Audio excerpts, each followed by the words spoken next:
Hello મિત્રો, કેમ છો? મજામાં? તો બધા મજામાં જશો. તો આજે આપણે બનાવવાના છીએ મેથીની ભાજીનું શાક. અને મેથીની ભાજી તમે આ રીતે બનાવો ને તો ખૂબ જ ટેસ્ટી અને સરસ મેથીની ભાજી તૈયાર થાય છે. તો મેથીની ભાજી બનાવવા માટે આપણે ગેસને ચાલુ કરી દઈશું અને કઢાઈમાં તેલ એડ કરીશું. તેલ એડ કર્યા પછી તેમાં આપણે જીરું એડ કરીશું અને જીરુંને આપણે સતળાવા દઈશું. જીરું થોડું લાલ થાય એટલે તેમાં મેં અહીંયા લસણ, લીલા મરચાં લીધા છે. જો લસણને આ રીતે કટ કરી નાખ્યું છે અને લીલા મરચાંને આ રીતે કાપી નાખ્યા છે. તો લીલા મરચાં અને લસણ એડ કરી દઈશું.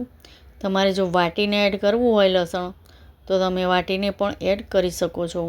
પણ મેથીના શાકમાં શું આ રીતે તમે લસણ કાપીને એડ કરો ને તો ખૂબ જ સરસ અને ખૂબ જ એકદમ ટેસ્ટી મેથીનું શાક તૈયાર થાય છે.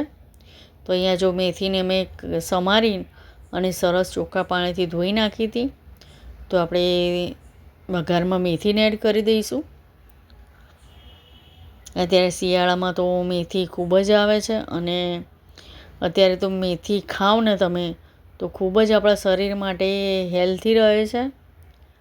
અત્યારે મેથીની વસ્તુ ખાવ તો હું તો અહીંયા બે દિવસે મેથીની ભાજી, પાલકની ભાજી તેવી ભાજી ઘરે બનાવું જ છું ખાવા માટે. આપણા હેલ્થ માટે, આંખો માટે ખૂબ જ ફાયદાકારક છે મેથીની ભાજી. અને જો તમે આ રીતે મેથીની ભાજી બનાવો ને તો ખૂબ જ સરસ મેથીની ભાજી તૈયાર થાય છે. તો આ રીતે થોડી આપણે મેથીની ભાજીને શેકાવા દેવાની છે થોડી. હવે આપણે તેમાં બધા મસાલા એડ કરીશું. તેમાં હળદર પાવડર એડ કરીશું, મીઠું એડ કરીશું. તમારે હંમેશા મેથીનું શાક બનાવો ને ત્યારે મીઠું થોડું ઓછું જ એડ કરવાનું.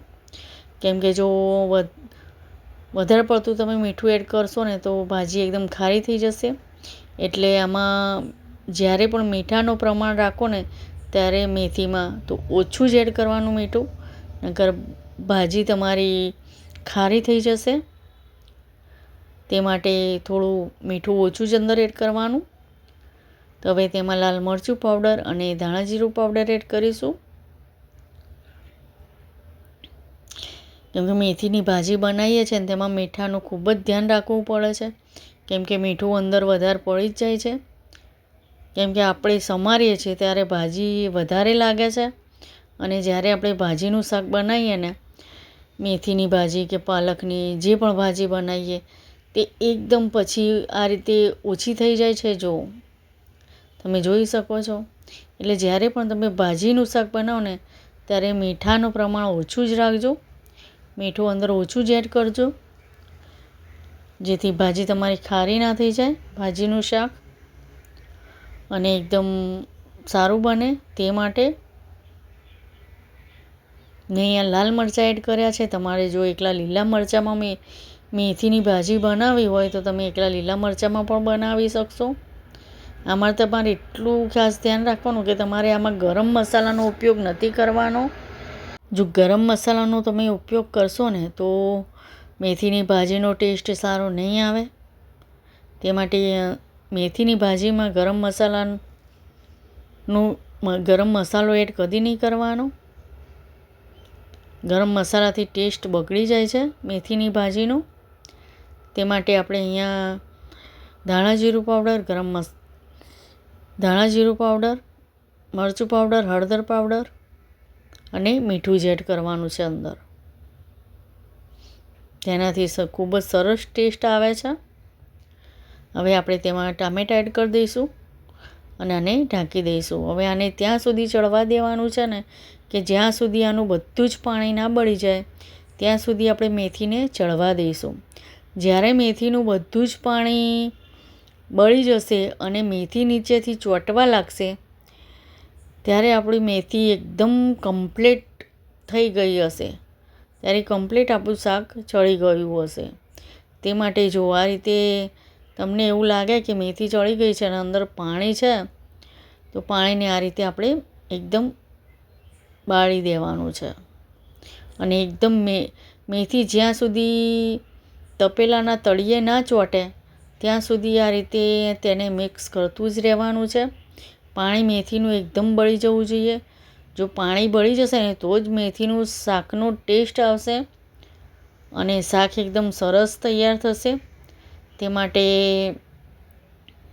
આ રીતે મેથીને એકદમ ચોંટવા દેવાની છે.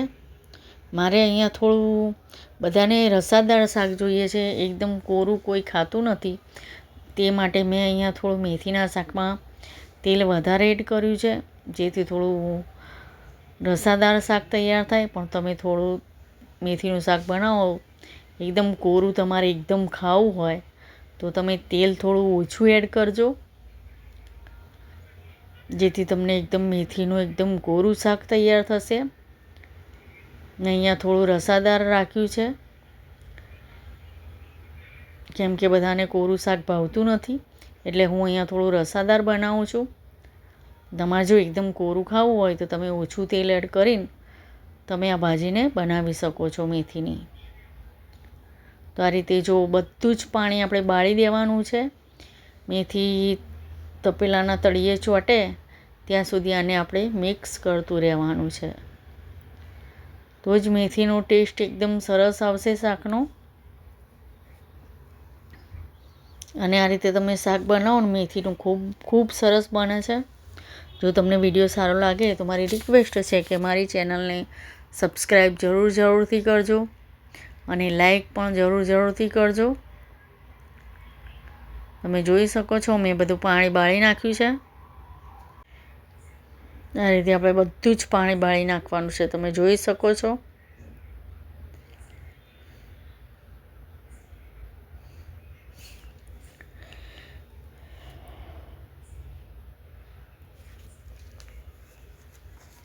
તો જો આ રીતે આપણે એકદમ મિક્સ કરી દઈશું.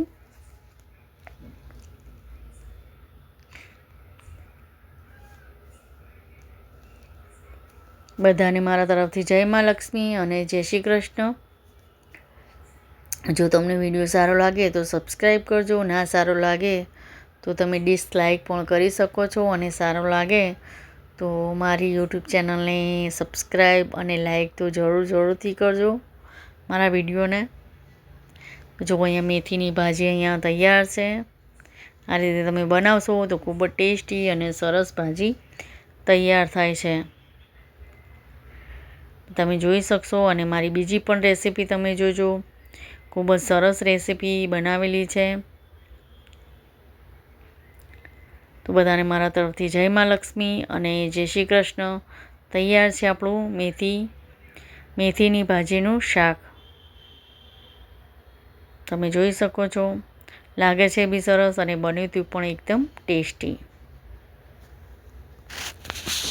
તો મળીશું બીજા વિડીયોમાં.